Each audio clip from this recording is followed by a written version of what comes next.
¿Alguna vez te dijeron que ciertas reglas, las más absurdas, eran solo supersticiones?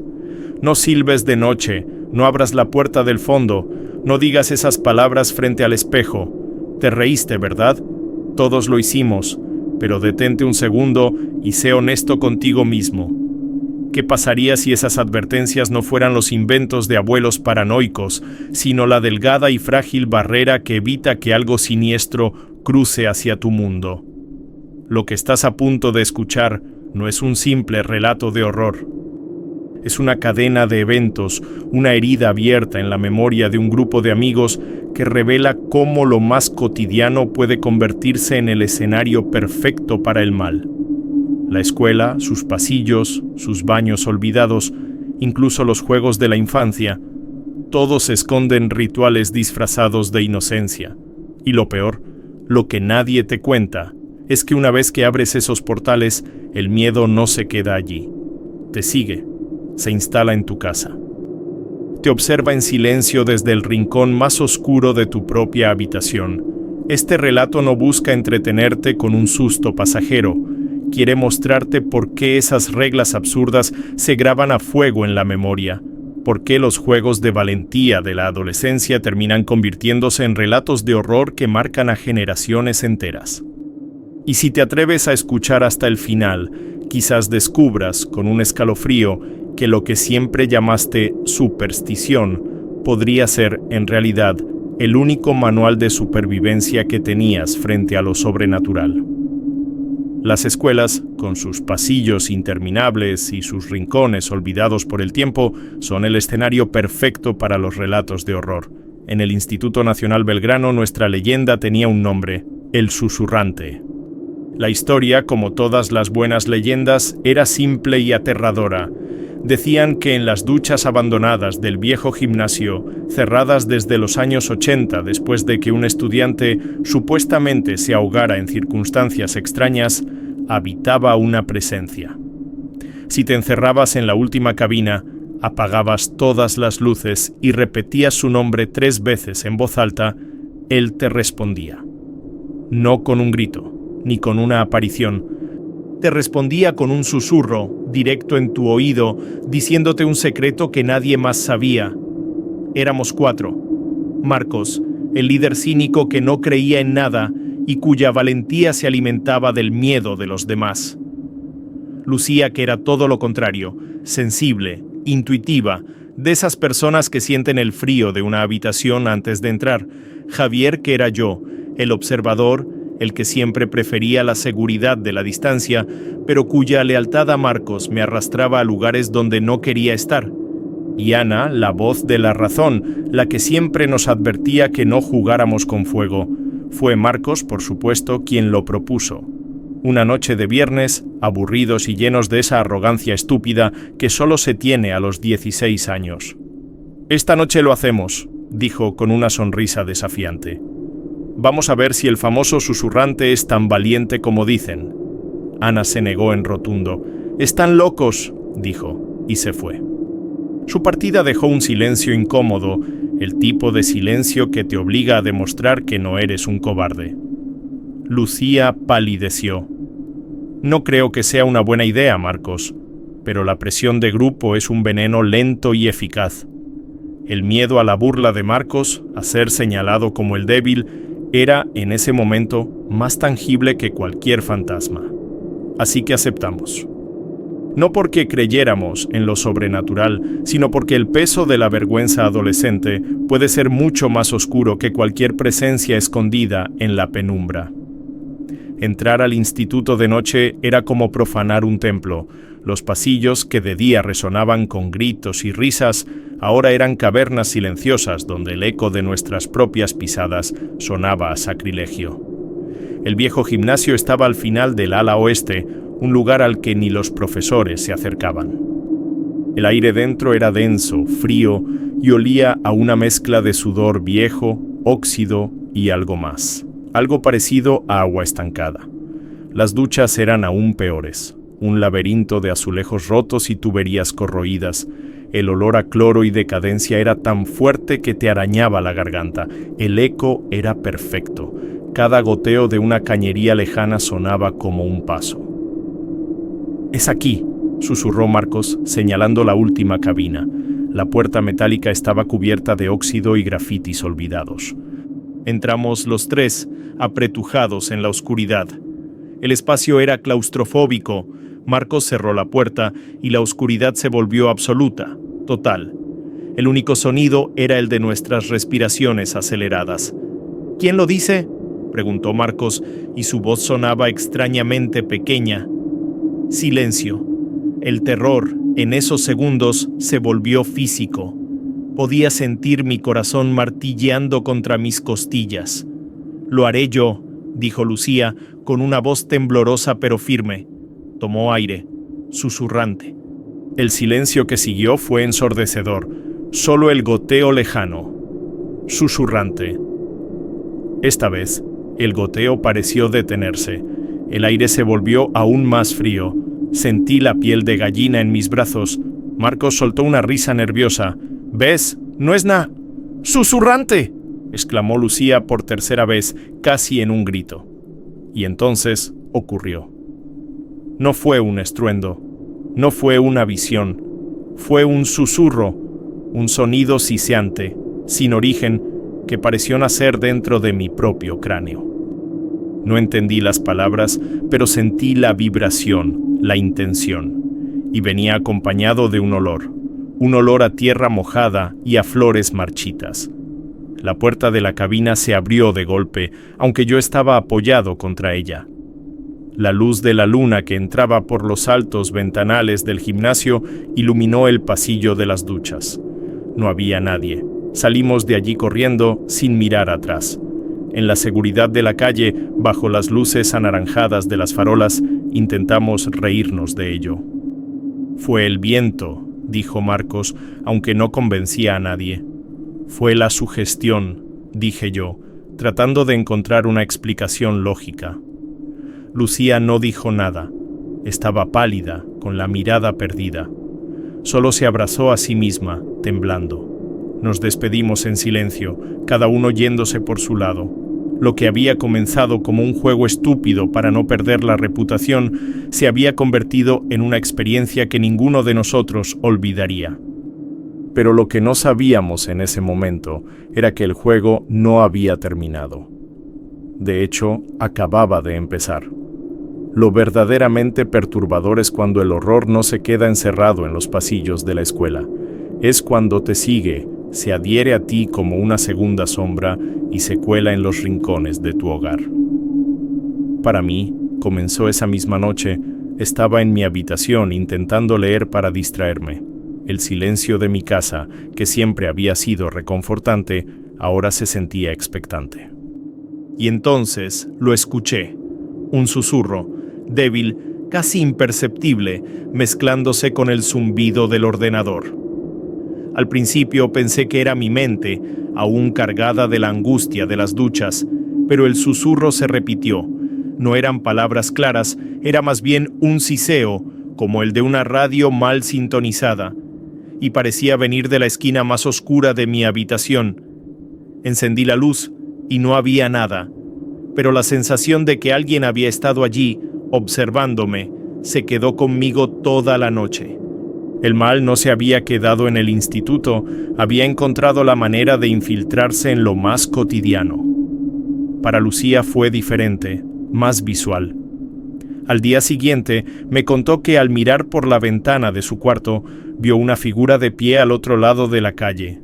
Era alta, delgada y completamente negra, como un recorte en la realidad. No se movía, no tenía rostro, solo estaba allí bajo una farola, observando su casa. Se quedó allí durante casi una hora. Cuando volvió a mirar, había desaparecido. «No era una persona, Javi», me dijo, con la voz rota por el teléfono. «Era una cosa, y sentí que me estaba mirando a mí, directamente a mí». La presencia no necesitaba acercarse. Su vigilancia distante era una tortura silenciosa, pero para Marcos, el escéptico, la manifestación fue física, desafiarlo en su propio terreno. Esa noche, la puerta de su habitación, que siempre cerraba con pestillo, se abrió sola con un chasquido seco. Más tarde, un libro que estaba en su estantería cayó al suelo sin que hubiera la más mínima vibración. Él intentó buscar explicaciones lógicas, la corriente de aire, una mala colocación. Pero cuando la televisión de su cuarto se encendió sola a las 3 de la madrugada, mostrando solo estática, su cinismo comenzó a resquebrajarse. El susurrante no quería asustarlo con sombras, quería demostrarle que podía tocar su mundo. El hogar, nuestro refugio seguro, se había convertido en el escenario de un relato de horror íntimo y constante para cada uno de nosotros. Y el miedo ya no era una experiencia compartida, era una condena individual. Quien alguna vez ha participado en un ritual prohibido sabe que lo primero que se impone después es el silencio. No porque alguien lo ordene, sino porque la propia mente lo exige como un instinto de supervivencia. Hablar de lo ocurrido es como abrir la puerta otra vez, como si al nombrar la experiencia se le diera más fuerza, más realidad. En los días siguientes, en el instituto, nos evitamos. Nuestros caminos que antes eran inseparables, ahora se bifurcaban en los pasillos. Si nos cruzábamos, el saludo era un tenso movimiento de cabeza, con las miradas siempre clavadas en el suelo. El mutismo se convirtió en un pacto sombrío entre nosotros, un acuerdo no escrito que llevaba la marca del terror que habíamos desatado. Ese secreto compartido, en lugar de unirnos, nos aisló. Yo veía a Marcos a lo lejos, su arrogancia reemplazada por unas ojeras profundas y una mirada nerviosa. Veía a Lucía, cada vez más pálida y retraída, saltando ante el más mínimo ruido. Y ellos me veían a mí, seguramente con la misma expresión de paranoia. Éramos como los supervivientes de un mismo naufragio, cada uno en su propia isla desierta, sabiendo que los demás existían pero incapaces de pedir ayuda. Lo inquietante es que ese silencio fortalecía la presencia. Cuanto menos hablábamos de ello, más crecía en nuestras mentes la idea de que algo había quedado sin resolver. La ausencia de palabras era un eco constante, como un bulto en la memoria que nunca se disipaba. El mal, sin necesidad de mostrarse, lograba perpetuarse en nuestras mentes, alimentándose de nuestro miedo y de nuestra soledad. El horror se había convertido en un lenguaje silencioso que solo nosotros tres compartíamos. Y esa carga, ese secreto, era infinitamente más pesada que cualquier aparición. Porque cuando te enfrentas al miedo solo, este siempre gana. Fue Marcos quien lo rompió. Una semana después del ritual, me acorraló junto a las taquillas. Su rostro, antes lleno de confianza, ahora era una máscara de desesperación. «Tenemos que hablar», dijo con la voz baja y urgente. «No puedo más, Javi. Esa cosa no me deja en paz». Anoche la puerta de mi armario se abrió lentamente y dentro vi algo. No sé qué era, pero estaba ahí. Esa tarde nos reunimos los tres en un parque, lejos del instituto. Y por primera vez hablamos. Cada uno contó su historia. Mis susurros, la figura que observaba a Lucía, los fenómenos físicos en casa de Marcos. Las piezas encajaron con una perfección aterradora. No estábamos locos, no era sugestión, era real, y nos estaba cazando a cada uno por separado. «¿Qué quiere?», susurró Lucía con los ojos llenos de lágrimas. «No lo sé», respondió Marcos, «pero nosotros lo llamamos, nosotros abrimos la puerta y ahora tenemos que cerrarla».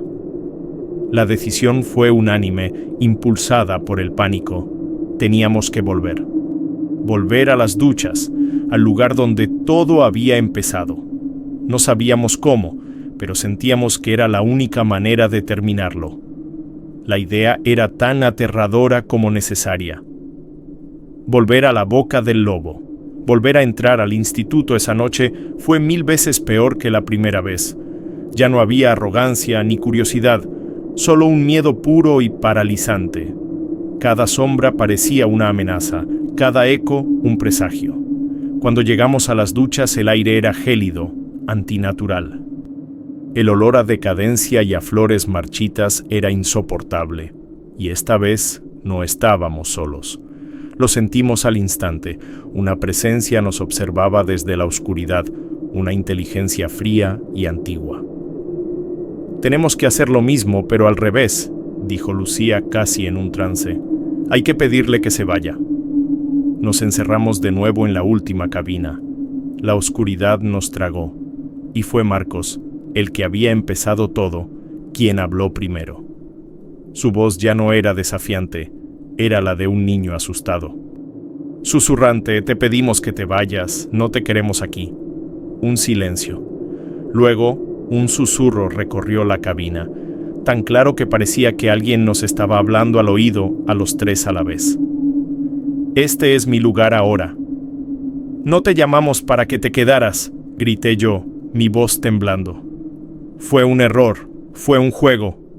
La respuesta fue una risa seca, siseante, que parecía venir de todas partes y de ninguna. Los juegos tienen consecuencias. Fue entonces cuando Lucía empezó a llorar. «Por favor», sollozó, «déjanos en paz, te daré lo que quieras».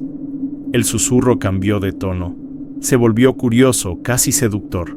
«¿Cualquier cosa?» «Sí», dijo Lucía sin dudar, y entonces todo se detuvo. El frío, el olor, la presencia. La puerta se abrió suavemente. La luz de la luna nos cegó. Estábamos solos. Se había ido. Salimos de allí sin decir una palabra. Corrimos hasta que nuestros pulmones ardieron. No celebramos. No sentimos alivio. Porque en el fondo sabíamos que habíamos hecho un pacto y que Lucía acababa de pagar un precio que aún no entendíamos. En las semanas siguientes, todo volvió a la normalidad, o casi. Los susurros en mi casa cesaron, los objetos en la habitación de Marcos dejaron de moverse, pero la figura que observaba a Lucía no desapareció del todo, simplemente se acercó. Ya no la veía al otro lado de la calle, a veces la veía en el reflejo de un escaparate, de pie justo detrás de ella. O en el espejo de su propio baño, una silueta borrosa en el fondo que se desvanecía si miraba directamente. Nosotros dejamos de hablar del tema por un acuerdo tácito, pero la dinámica del grupo se había roto para siempre. Éramos amigos con una cicatriz invisible, una herida compartida que nunca sanaría. Una tarde, meses después, estábamos los tres sentados en un banco. Lucía estaba extrañamente callada, con la mirada perdida. De repente, se inclinó hacia mí y me susurró algo al oído. Su aliento era frío y su voz no era del todo la suya. Me dijo un secreto, un miedo profundo que yo guardaba desde niño y que nunca le había contado a nadie. Me quedé paralizado, mirándola. Ella me sonrió, pero su sonrisa no llegaba a sus ojos. En el fondo de sus pupilas, por una fracción de segundo, vi una oscuridad que no era de este mundo. El susurrante se había ido, pero se había llevado algo de Lucía con él. O quizás simplemente había cambiado de lugar. El horror nunca se fue. Solo aprendió a esconderse a plena vista, y esa, me temo, es la lección más aterradora de todas. Y ahora dime, ¿cuántas de esas reglas que escuchaste en tu infancia sigues evitando hasta el día de hoy? Tal vez nunca lo has confesado, pero seguro que hay una puerta que no abres de noche, un espejo que prefieres no mirar demasiado tiempo, o un pasillo de tu antigua escuela que todavía recuerdas con una angustia inexplicable. Eso es lo que hace al verdadero terror tan poderoso. Se instala en los rincones de tu vida real y nunca, nunca se va. Me interesa saber tu experiencia. ¿Cuál fue la regla absurda o el ritual escolar que te dejó marcado? ¿Alguna vez jugaste a invocar algo con tus amigos y sentiste que lo sobrenatural de alguna manera respondió? Déjalo en los comentarios. Quiero leer tu relato. Y no lo pienses demasiado, porque a veces guardar silencio es darle más fuerza a lo que sea que ya te esté siguiendo. Si este relato te hizo revivir esos sustos de la adolescencia, entonces comparte tu historia. Aquí somos una comunidad que respira lo siniestro, que transforma la angustia en relatos de horror compartidos. Y tu voz es una pieza esencial de esta experiencia. Así que escribe, comenta, desahógate. Y antes de irte, asegúrate de suscribirte al canal y tocar la campanita, para que nunca te pierdas las próximas historias que tenemos preparadas. Créeme, lo que viene puede ser incluso más oscuro que lo que acabas de escuchar.